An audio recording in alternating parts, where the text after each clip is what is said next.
2018, we've got some major military action taking place in Syria right now. I've got a lot of intel for you in this report. So we know that U.S. President Donald Trump announced today that the United States is backing out of the Iran deal. We all saw this coming. It's not that this is unexpected, but we were looking for this announcement to come around the 12th or a day or two before then, but what he's done is he has moved the announcement up by several days to coincide with a new Israeli military assault against Iranian forces inside of Syria. So I talked with you some yesterday in one of my videos about how the military-industrial complex, these war industry corporations, how they push for wars and conflicts to make money off of the business of war, right? Well, just as confirmation of that, after Trump's announcement, watching the stock market, you can see some of these corporations, there were major bumps, jumps in stock prices in several of these military-industrial corporations. So clearly there are some very wealthy investors out there who are anticipating that the armaments industry is getting ready to make some really big money. And that's the case because we're looking at what is clear, and I've been saying this since before Trump took office. Trump is pushing for war with Iran. That's the direction we're going. From the very beginning, this has been coordinated with Israel. Of course, the top leaders from Europe are furious over this withdrawal. So today we had the leaders of the UK, France, and Germany, among other leaders from nations around the world, responding with condemnation to Trump's move, because everybody knows that the Iran deal was extremely effective at preventing Iran from developing nuclear weapons. But as I've been saying since 2014, this has all been a sham. This has all been designed. The whole Iran deal, Iran was never supposed to take it. Iran basically called everybody's bluff by accepting this deal and by abiding by it. And here's what's going on now. Iranian President Rouhani has said that now that the United States is backing out of it, Iran is going to stay in the deal, but because of these massive, unprecedented financial sanctions, an all-out economic war is being declared against Iran. That's what Trump's getting ready to do. What Iranian President Rouhani is saying is that Iran is going to remain in the deal for now. However, they are going to have some very quick emergency discussions with the remaining partners that were part of this deal. Because remember, this is a multinational deal, not just the USA and Iran, but several other countries. And if they cannot come to some understanding, basically these other nations are going to have to somehow help offset the damage that's being done, because the deal is Iran is going to stop enriching uranium to weapons grade in exchange for previously having the United States and these other nations back off their sanctions, lift some of this heavy-handed sanctioning that's been done.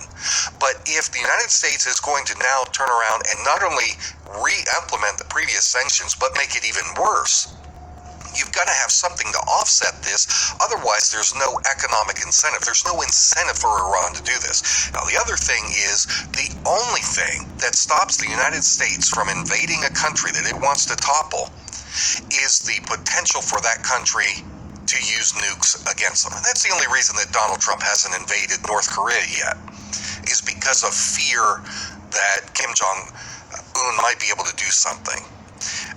So Iran knows this. Everyone saw what happened to Iraq. They know that if you don't stand up to the United States, if you don't have weapons that can deter an invasion by the USA, you're toast. Iran knows this. So Rouhani has said, if the other partners in the deal cannot work with Iran to offset these damages that are going to come from this economic war by the United States, he said that they're going to go back to enriching uranium and that they can have weapons-grade uranium within a matter of weeks. So this whole idea that Trump getting out of the deal is somehow going to make the world safer, it does exactly the opposite.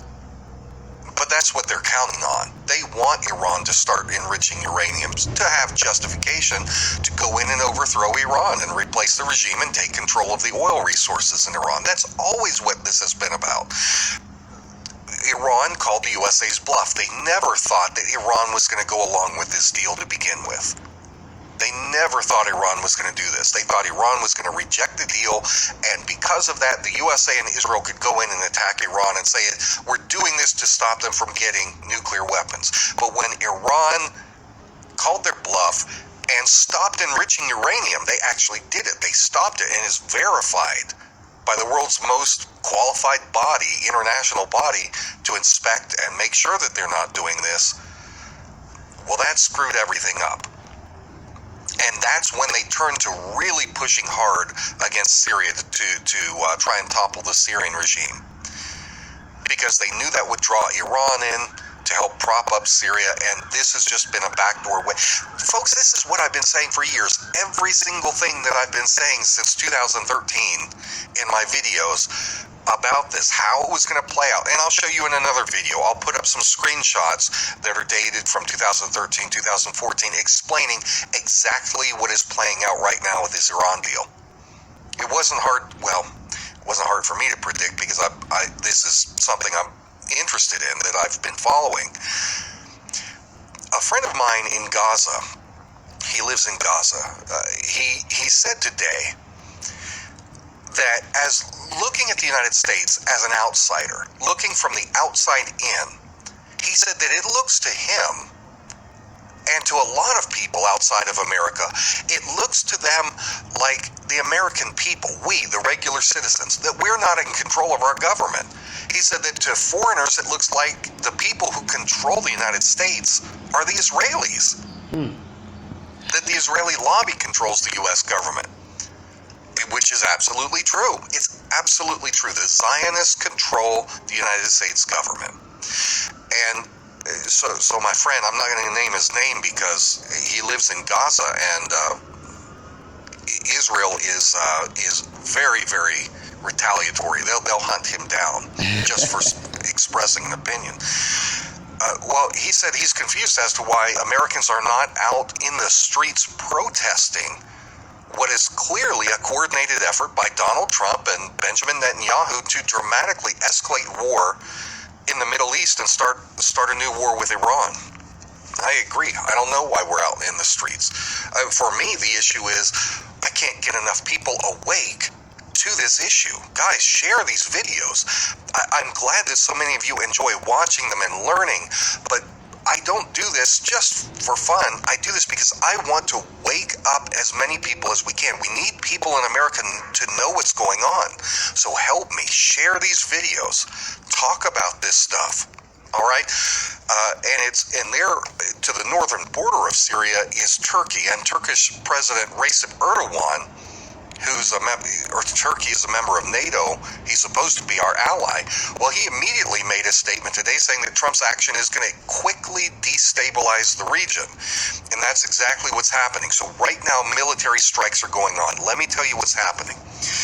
Today, Israel went on high alert. They called up reservists to reinforce the Golan Heights. Golan Heights is Syrian territory, but Israel has been illegally occupying it with its military since 1967.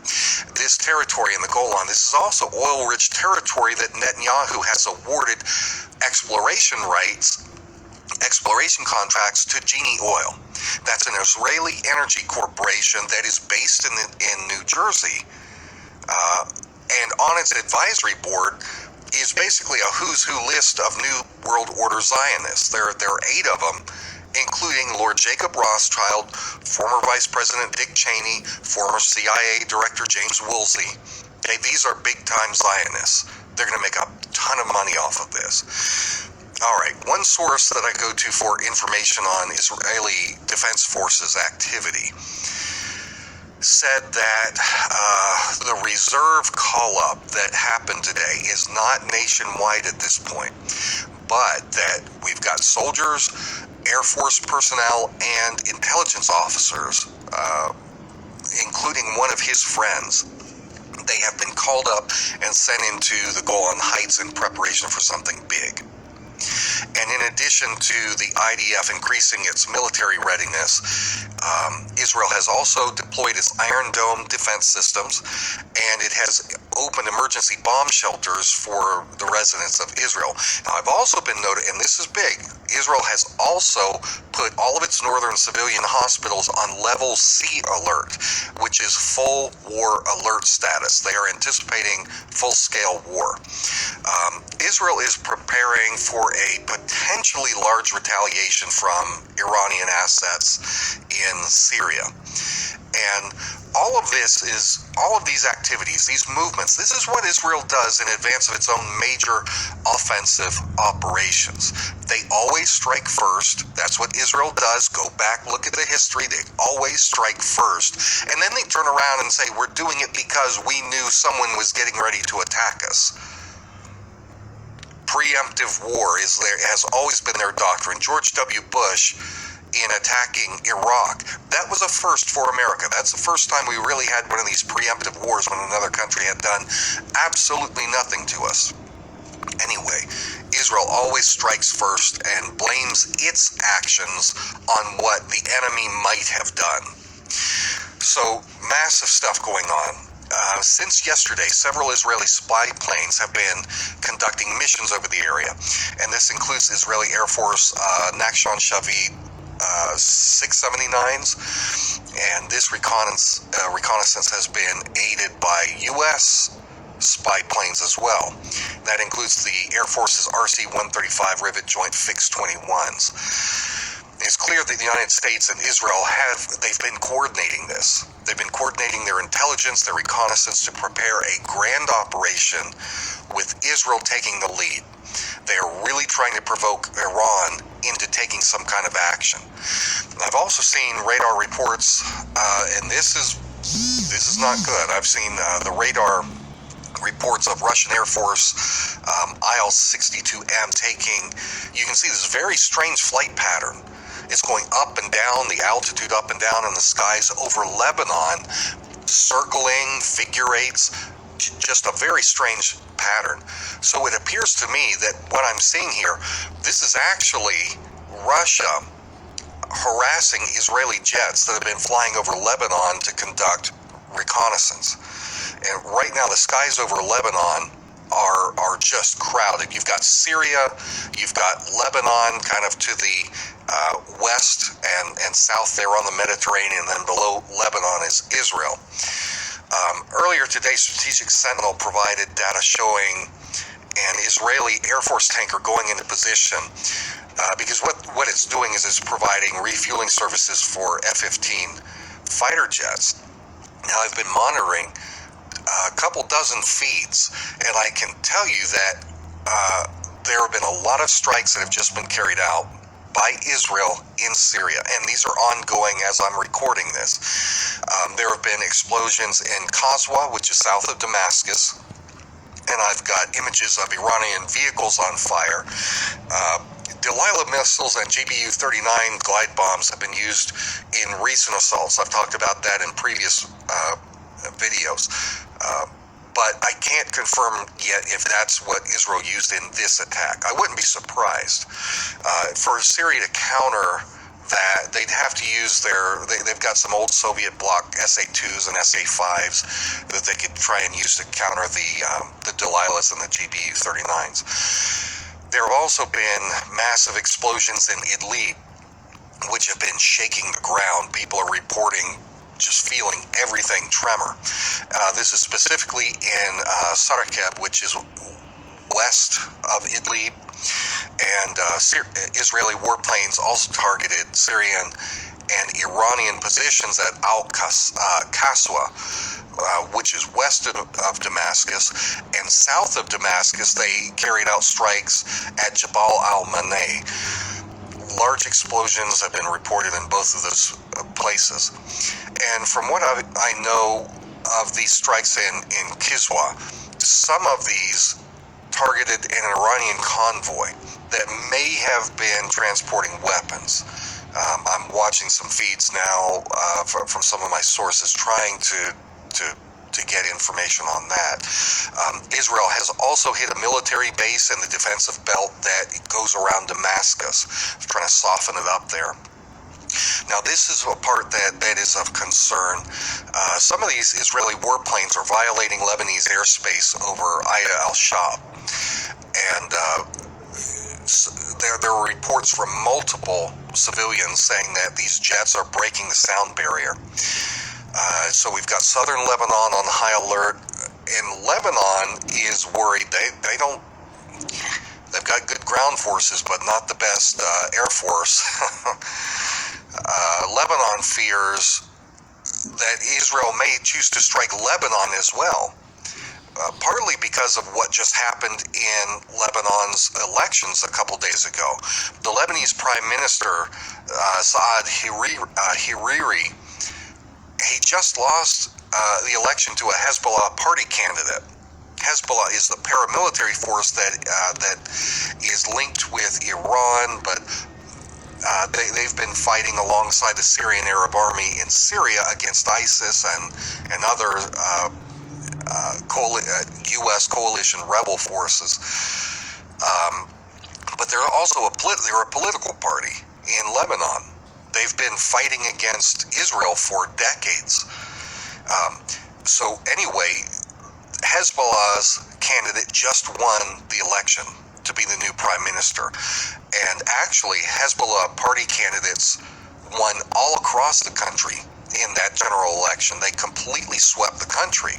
And that has angered Saudi Arabia and Israel. I've been looking at some Twitter accounts of Saudi Arabians that I follow. You have to translate the messages, but they're furious over the election results. And of course, Israel is really ticked off that Hezbollah has come to power there in Lebanon again.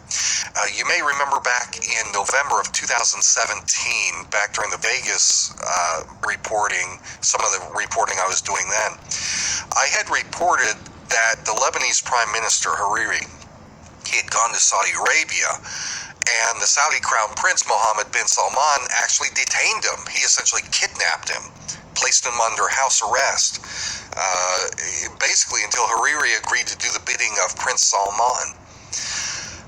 Well, the Lebanese people have seen the writing on the wall. They know that it is time to start gearing up politically and militarily, because they see this joint Israeli-Saudi compact, this alliance between Salman in Saudi Arabia and Netanyahu's people in Israel, as well as the close alliance between Jared Kushner in the USA with Crown Prince Salman. There is no better group to protect the Lebanese people than Hezbollah, which maintains this massive paramilitary force, and that's why Hezbollah just won the election there. But back to Syria. I saw that as the Israeli airstrikes began, several British Royal Air Force jets were also carrying out some kind of missions over Syria. They had Voyagers and Tornado GR4s, and then after they finished, they returned to the Akrotiri Air Base.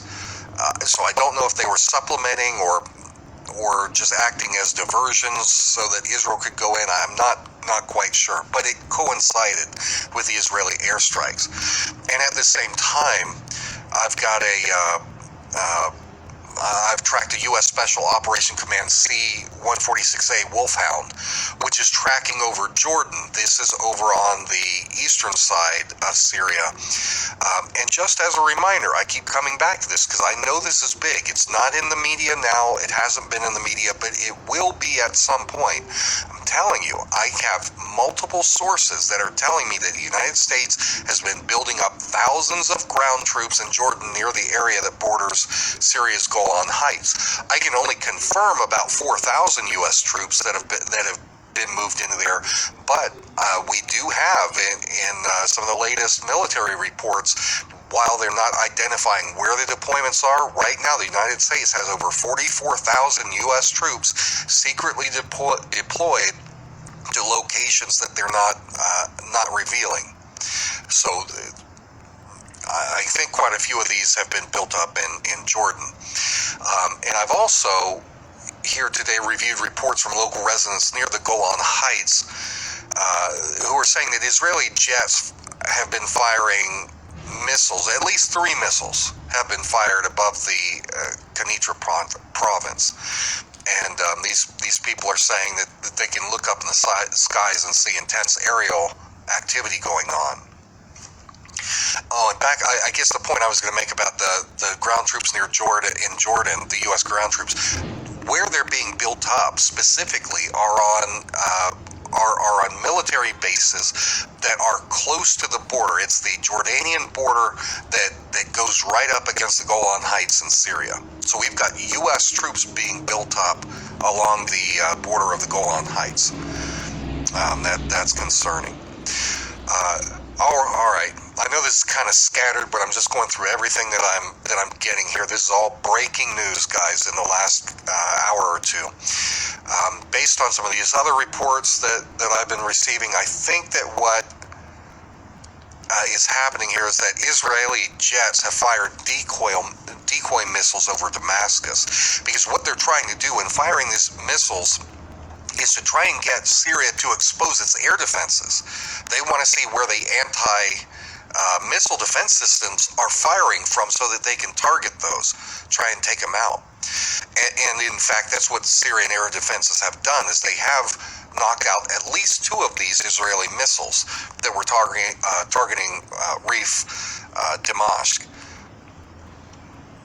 And all right, I can now confirm that the Israeli strikes that I was talking about a couple minutes ago in Kiswa, they were targeting Iranians. Looks like we've got several Iranian Revolutionary Guardsmen that were killed. A convoy was struck.